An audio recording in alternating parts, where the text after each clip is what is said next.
अब बात हम ये भी करेंगे कि बसपा सुप्रीमो मायावती की, आखिरकार उनकी कुंडली क्या कहती है, क्योंकि मुख्यमंत्री रही है उत्तर प्रदेश की, लेकिन इस बार लोकसभा चुनाव में क्या कोई कमाल कर पा रही है या नहीं, ये भी जानते हैं। डॉक्टर रितु, आप ही से अब मेरा सवाल है बसपा सुप्रीमो मायावती को लेकर, क्या लग रहा है, उनकी कुंडली क्या कह रही है, मेहनत रंग लाएगी क्या? देखिए, अगर मायावती जी की बात की जाए तो 15 जनवरी 1956 का जन्म है इनका, और आप कह रही हो रंग लाएगी या नहीं, लेकिन मेहनत पूरी करेंगी मायावती, और अच्छी भूमिका है इनकी चुनाव में। अभी की अगर हम बात करें तो अगर इनकी जन्मपत्री की, तो कर्क लगन की कुंडली है। ज्यादातर पॉलिटिशियन अगर आप देखते हो तो कर्क लगन की कुंडली उनकी होती है। ये एक बड़ा महत्वपूर्ण योग है। कर्क लगन के लोग राजनीति में कुछ न कुछ विशेष अवश्य करते हैं, और इन्होंने बहुत किया भी है। इनका पास्ट बहुत अच्छा रहा है और बहुत अच्छा इन्होंने अपनी परफॉर्मेंस दी है। सबसे बड़ी बात, हम राजनीति में एक चीज और देखते हैं, चौथा भाव। तो चौथा भाव जो कि जनता के सपोर्ट का होता है, जनता के समर्थन का होता है, उसके लॉर्ड यहाँ पर शुक्र है इनके। शुक्र की स्थिति अष्टम भाव में जा रही है। अष्टम भाव में कुंभ राशि है इनकी, शनि का गोचर है, शनि और शुक्र एक साथ है।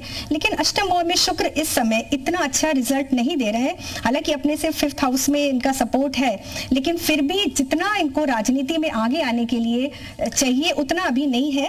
और चंद्रमा और सूर्य, देखिए चंद्रमा सूर्य दोनों एक साथ हैं सप्तम में, तो नाम और यश इनका काफी फैला भी अभी भी है। इस चुनाव में भी हम देखेंगे कि ये रहेंगी, लेकिन प्रधानमंत्री बनने की अगर हम दौड़ की बात करें, कहीं ना कहीं कुछ अच्छी, तो वो अभी नहीं लग रहा है। अब लग रहा है धीरे धीरे इनका, और लास्ट टू लास्ट मुझे जैसा इनके कुंडली का आकलन है, 2026 तक मुझे लग रहा है इनकी राजनीति में उपस्थिति ज्यादा रहेगी। उसके बाद धीरे धीरे इनका जो दौर है वो बहुत कमजोर नजर आ रहा है। डॉक्टर नीति, आपको क्या लगता है, पास तो अच्छा रहा है बसपा सुप्रीमो का, लेकिन फ्यूचर कैसा नजर आ रहा है कुंडली के हिसाब से? देखिए, बहन कुमारी मायावती जी की जो स्टोरी है वो रैग्स टू रिचेस की स्टोरी है। 15 जनवरी 1956 शाम को 5:50 दौलतपुर उत्तर प्रदेश में इनका जन्म है। उस अकॉर्डिंगली कर्क लगन बनता है। जैसे रितु जी ने बोला कि कर्क लगन एक ऐसा लगन है, कर्क और वृश्चिक लगन, साथ साथ सिंह लगन, ये 3 लगन ऐसे हैं जो राजनीति के क्षेत्र में बहुत सक्रिय पाए जाते हैं। और कर्क लगन के स्वामी चंद्रमा बनते हैं। चंद्रमा उनकी कुंडली में मकर राशि में है, सूर्य उनकी कुंडली में मकर राशि में है, और शनि की दृष्टि है मकर राशि में। यानी कि चंद्र कुंडली, लगन कुंडली और सूर्य कुंडली, तीनों के स्वामी जो है शनि बनते हैं। शनि कर्म के देवता माने जाते हैं। दलित समाज से आती हैं। 27 साल की छोटी सी उम्र में इन्होंने राजनीतिक मंच को संभाला, और 4 बार उत्तर प्रदेश देश का सबसे बड़ा राज्य, उसकी सीएम रही। बहुत ही इंपॉर्टेंट भूमिका निभाई, दलित समाज को कहीं ना कहीं आगे लेके जाती। मायावती ने बहुत ही सशक्त अपनी राजनीतिक पारी खेली है। लेकिन आज अगर बात करूं तो उनकी कुंडली में कहीं ना कहीं मंगल, राहु और शनि की पंचम भाव में युति अंगारक योग बनाती है, और शनि और मंगल दोनों को दूषित करती है। पंचम भाव बुरी तरह पीड़ित है, तो कहीं ना कहीं हेल्थ का इशू उनको आगे बढ़ने नहीं देगा। पेट से संबंधित समस्या उनको आ सकती है, और साथ साथ जो भी उनके सबऑर्डिनेट्स होंगे या गठबंधन करते फिरेंगे, तो वहां पे कहीं ना कहीं एक मिसअंडरस्टैंडिंग रहेगी। तो मायावती जी की ओवरऑल अगर मैं परफॉर्मेंस की बात करूं इन चुनावों में, तो वो काफी कम रहेगी, बट उनकी भूमिका एक प्रकार से किंग मेकर की जरूर रहेगी। जो भी विनिंग टीम होगी वहां पे वो अपना सक्रिय भूमिका देते हुए उनके साथ एक मंच को साझा करते हुए देखी जाएंगी। लेकिन अभी वो सोलो चल रही हैं। बहुजन समाज पार्टी के सुप्रीमो के नाते वो दलित वोटों को एकत्रित करने का पूर्ण रूप से प्रयास कर रही हैं। लेकिन मैं समझती हूँ योगी जी के आगे इस समय किसी भी ऑपोजिशन का टिकना बहुत ही मुश्किल है, और यहाँ पे वो एक supporting element by the time चुनाव एंड होगा तो बीजेपी के सपोर्ट में, मुझे लगता है सत्ता के सपोर्ट में आते हुए अपनी एग्जिस्टेंस को बचाते हुए देखी जाएंगी। कहीं से ऐसा नहीं लग रहा कि बहुजन समाज पार्टी इन चुनावों में कोई बहुत बड़ा सक्रिय मैंडेट लेकर आ सकती है। ठीक है, मैं डॉक्टर पारुल आपका रुख करना चाहूंगी अब, क्योंकि अब मैं अगर बात करूं विपक्षी गठबंधन की, इंडिया गठबंधन की, तो प्रधानमंत्री के चेहरे के तौर पर कई बार हमने चर्चा में मायावती का नाम भी सुना है। आपके अकॉर्डिंग क्या कहता है? अगर हम कुंडली को देखें तो क्या लग रहा है कि कुंडली में राजयोग है उनकी? जी बिल्कुल, जैसे इनकी जन्म पत्रिका मैं देख रही हूँ 15 जनवरी 1956, और टाइम इनका है 7:50 इवनिंग का, और दौलतपुर में जो इनका जन्म हुआ है, कर्क इनका लगन है और राशि भी है, तो राशि इनकी मकर बनती है। लेकिन मैं जहाँ देख पा रही हूँ बुध इनकी दशा 2013 से चल रही है, जो कि 30 तक चलने वाली है। द्वितीय भाव में वक्री गुरु, पंचम में मंगल और शनि और राहु हैं, सप्तम में सूर्य बुध चंद्र हैं, एवं एकादश जो इन्होंने निर्दलीय लड़ने का जो इन्होंने प्लान करा है, ठीक है, एक तरह से ठीक भी है, लेकिन मैं बोलूंगी बहुत सक्रिय नहीं जाने वाला, पॉजिटिव नहीं जाने वाला।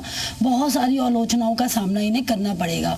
जहां पर भी ये गठबंधन करने जाएंगी वहां हो सकता है कि इनके जो लव वंस या फिर इनके जो रिलेशनशिप्स है वो मुझे खराब होते हुए दिख रहे हैं, क्योंकि इनका जो पंचम भाव है वो पीड़ित तो है, और जो राहु बैठे हुए इनकी जन्म कुंडली में वो पंचमेश के साथ राजयोग भी बना रहे हैं, लेकिन प्रबल योग नहीं बना रहे हैं जहां पर कि ये कुछ कर पाए, अकेले ही लड़ पाए। हाँ, डेफिनेटली कैंपेन अच्छी करेंगी, सब कुछ बढ़िया है। इनका नाम पुराना जो चलता आ रहा है उस नाम से शायद इनको जरूर कहीं ना कहीं बेनिफिट होते हुए दिख रहे हैं, लेकिन जो द्वितीय और द्वादश एवं अष्टम भाव में संबंधित यह इशारा दे रहे हैं कि केंद्रीय सरकार में तमाम इनको आलोचनाओं का ही सामना करना पड़ेगा।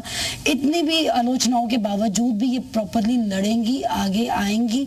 हेल्थ इनको डेफिनेटली ध्यान रखनी पड़ेगी अपनी इस टाइम पर, क्योंकि चीजें पॉजिटिव होने के साथ साथ नेगेटिव भी बहुत ज्यादा है। प्रधानमंत्री की रेस में तो मैं इन्हें नहीं देखूंगी, क्योंकि योगी जी तो योगी जी ही हैं, योगी जी के आगे नहीं टिकने वाले हैं। हाँ, गठबंधन होता हुआ जरूर इनका दिख रहा है किसी ना किसी पार्टी के साथ में, लेकिन इनको अपनाना चाहिए, अपना सहयोग इनको डेफिनेटली देना चाहिए। निर्दलीय में बोलूंगी नहीं, इनको आगे बढ़ना चाहिए। अभी इतने उच्च ग्रह इनके नहीं हैं, जब ये लड़ पाए डेफिनेटली। लास्ट इन्होंने परफॉर्मेंस बहुत अच्छा दिया है, लेकिन अभी मैं नहीं बोलूंगी इनको। प्रधानमंत्री की रेस में ये कहीं लाइन में भी, क्यों में भी लगी हुई आपको नजर है तो डेफिनेटली नहीं है, मैं नहीं देखती इनको। डॉक्टर पूजा, आपको क्या लगता है कि अभी उन्होंने बात की कुंडली में राजयोग है या फिर नहीं है, लेकिन अभी तो अकेले चल रही हैं, आगे क्या लग रहा है, किसी पार्टी का साथ देंगी? देखिए, जिस तरह से मेरे सहयोगियों ने भी बताया है कि मायावती की कुंडली जो है अभी तक जो अगर हम देखते आए हैं, जिस तरह से कर्क लगन की कुंडली है और राशि इनकी मकर है, 7.5 का प्रभाव पीक पे है, तीसरा ढैया 7.5 का कहीं ना कहीं उतरती हुई 7.5 है, जो हेल्थ इश्यूज तो देता ही है। साथ ही जो इनके अभी करंट दशा जो चल रही है वो बुध में राहु की दशा चल रही है, और राहु जो है इनके पंचम भाव में है शनि और मंगल के साथ, जो एक बहुत अच्छा कॉम्बिनेशन नहीं माना जाता है। जहाँ पे शनि मंगल राहु की युति पंचम भाव में एक तरह से आप अंगारक योग भी बनाता है मंगल के साथ रहकर। कुछ अच्छे योग भी हैं इनकी कुंडली में, जैसे सूर्य बुध की युति है सप्तम भाव में, जो बुधादित्य योग बनाती है, जो उनको बहुत इंटेलिजेंट देती है। जिस तरह से देखिए इनका कर्क लगन भी है और बुधादित्य योग भी है, तो जोड़ तोड़ की राजनीति में ये करती हैं, और अपने आप में भी जैसे अकेली भी काफी इन्होंने एफर्ट्स किए हैं। साथ ही अपने ही सहयोगियों से, अपने ही प्रियजनों से कहीं ना कहीं वाद विवाद, मिसअंडरस्टैंडिंग, कंफ्यूजन की स्थिति मुझे लगती हुई नजर आ रही है।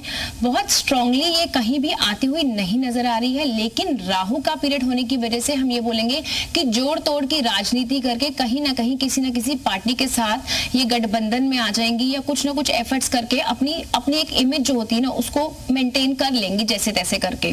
ओवरऑल इनका प्राइम मिनिस्टर कैंडिडेट या फिर योगी आदित्यनाथ जी के साथ अगर हम कंपैरिजन करें तो मुझे नहीं लग रहा है कि ये बहुत स्ट्रांगली सत्ता में आएगी। हाँ, किसी के साथ एसोसिएट होके ये गठबंधन जरूर कर सकती हैं। ओवरऑल इनको बेसिकली इस टाइम पे तो अपनी हेल्थ का ज्यादा ध्यान रखने की जरूरत है, क्योंकि हेल्थ पे इनका मेजर प्रभाव आता हुआ नजर आ रहा है। ठीक है, यानी गठबंधन में जा सकते हैं, लेकिन प्रधानमंत्री के चेहरे की अगर बात की जाए तो उस रेस में अभी इतनी ज्यादा मजबूत बसपा सुप्रीमो नजर नहीं आ रही है।